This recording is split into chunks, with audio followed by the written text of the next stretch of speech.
Suara Kebenaran pada Sabtu, 3 Mei 2025 berjudul Menjadi Manusia Allah.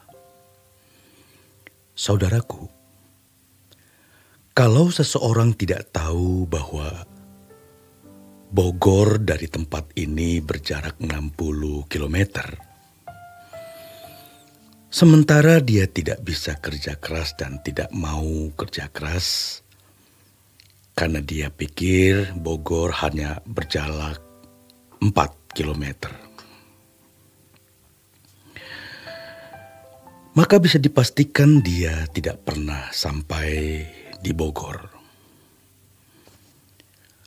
Tanpa bermaksud mengganggu damai sejahtera kita masing-masing, namun hal ini harus dibukakan.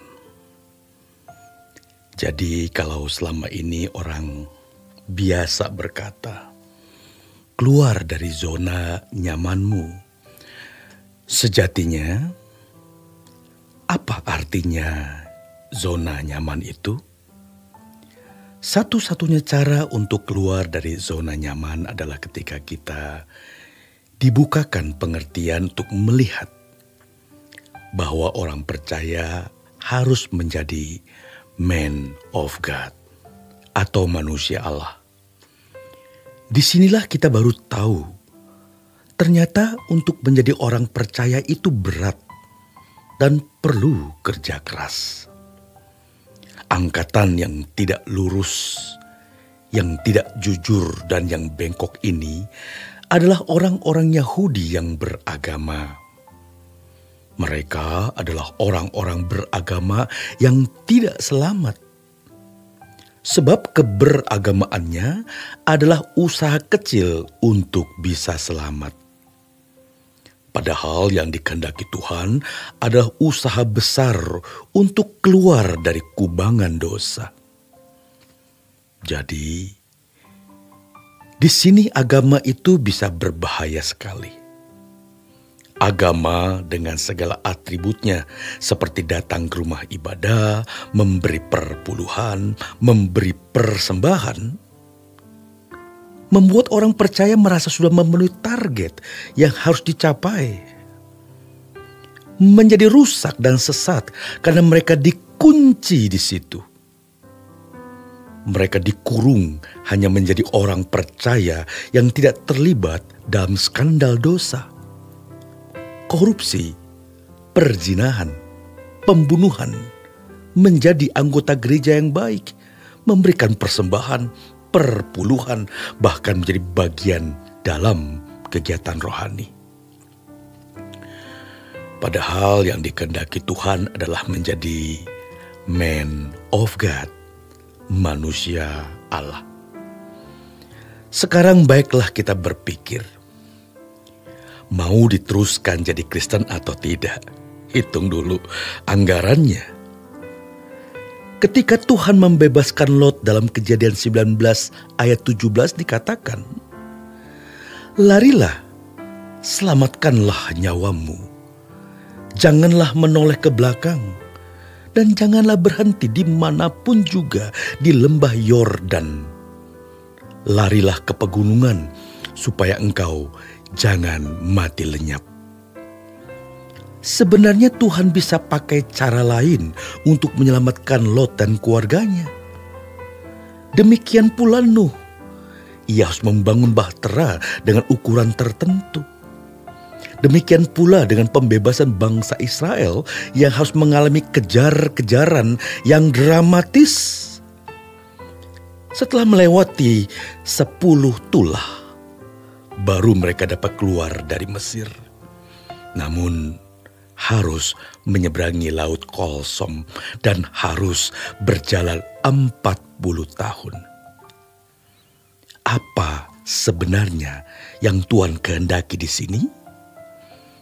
Yang Tuhan kehendaki adalah respons terhadap anugerah itu. Tidak sederhana dan tidak mudah. Tapi respon terhadap anugerah jangan diperhitungkan sebagai jasa. Sebab keselamatan tetap only by Christ. Seseorang yang hidup 1000 tahun dan selalu berbuat baik pun tidak akan bisa menyelamatkan dirinya. Keselamatan hanya oleh anugerah yang dikerjakan Tuhan Yesus di atas kayu salib.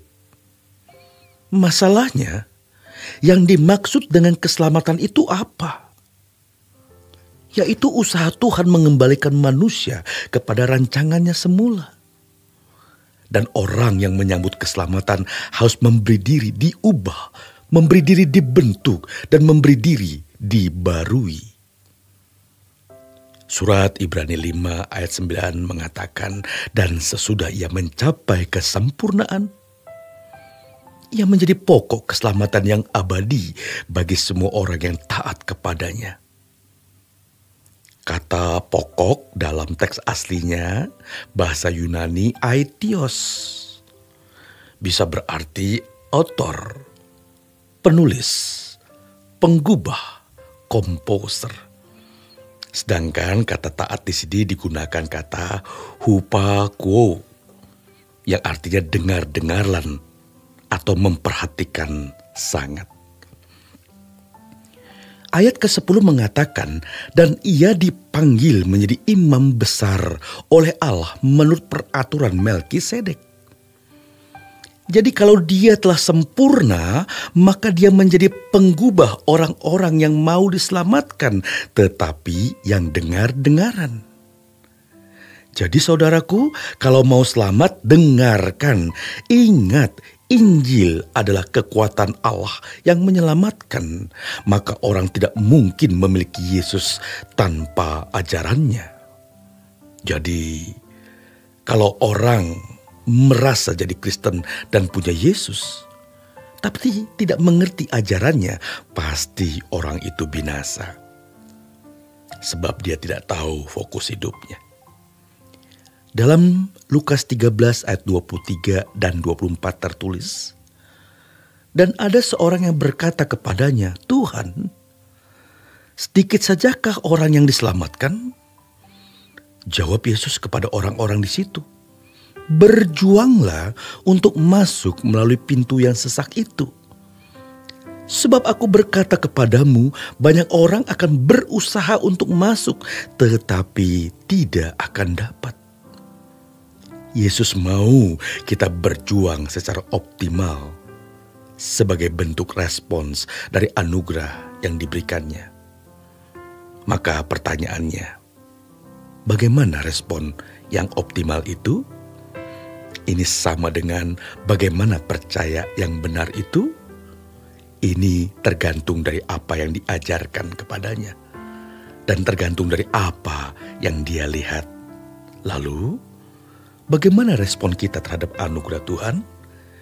Jadi, untuk mengerti akan hal ini, orang harus menemukan tujuan akhir hidupnya.